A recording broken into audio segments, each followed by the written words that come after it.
Welcome to easy foodie and vlog. இன்றைக்கி நம்ம பார்க்க போகிறது சூப்பரான அரிசி மாவு போண்டா.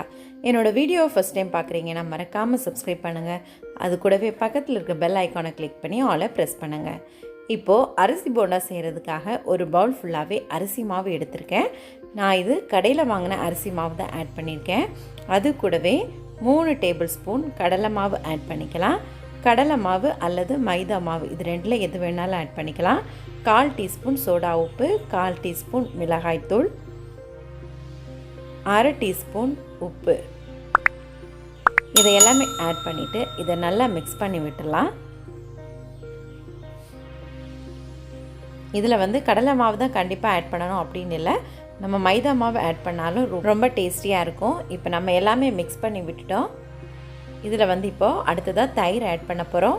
நாம் தயிர் அதிகமாக ஆட் பண்ணணும். நான் 1 கப் அரிசி மாவுக்கு 1/2 கப் தயிர் ஆட் பண்ணுறேன். புளிப்பில்லாத தயிரை ஆட் பண்ணிக்கோங்க. இப்போது இதை நல்லா மிக்ஸ் பண்ணி விட்டுடலாம். இந்த ஈவினிங் ஸ்நாக்ஸ் ரொம்ப சூப்பராக இருக்கும், டேஸ்டியாகவும் இருக்கும். அதே மாதிரி வீட்டில் இருக்கிற இன்க்ரீடியண்ட் வச்சு நம்ம ஈஸியாக செஞ்சிடலாம். இப்போ தயிர் ஊற்றி பிசைஞ்சதுக்கப்புறம் இந்த மாதிரி ஆயிடுச்சு. இதில் ஒரு பச்சை மிளகாய் ஆட் பண்ணிக்கோங்க. அது கூடவே கொஞ்சமாக இஞ்சி, கொத்தமல்லி தழை, கறிவேப்பிலை, அப்புறமா ஒரு பெரிய வெங்காயத்தை கட் பண்ணி இந்த மாதிரி சின்னதாக கட் பண்ணி இதில் ஆட் பண்ணிக்கலாம். பச்சை மிளகாய் நீங்கள் அதிகமாக சாப்பிடுவீங்க அப்படின்னா நீங்கள் கண்டிப்பாக இன்னும் 1 சேர்த்துக்கலாம். இது குழந்தைங்க சாப்பிட்றதுனால கொஞ்சம் கம்மியாக சேர்த்துருக்கேன். இப்போது தேவையான அளவு தண்ணி சேர்த்து இதை நல்லா பிசைஞ்சு எடுத்துக்கலாம். கொஞ்சமாக தண்ணி ஆட் பண்ணி இதை நல்லா பிசைஞ்சு எடுத்துக்கோங்க. இப்போது இன்னும் கொஞ்சம் தண்ணி ஆட் பண்ணிக்கலாம். இதுக்கு மேலே தண்ணி நம்ம ஆட் பண்ணக்கூடாது. இந்த கன்சிஸ்டன்சி வந்ததும் ஒரு 10 மினிட்ஸ் நல்லா ஊற வச்சுட்டு அதுக்கப்புறமா நம்ம போண்டா செய்ய ஆரம்பிச்சிடலாம்.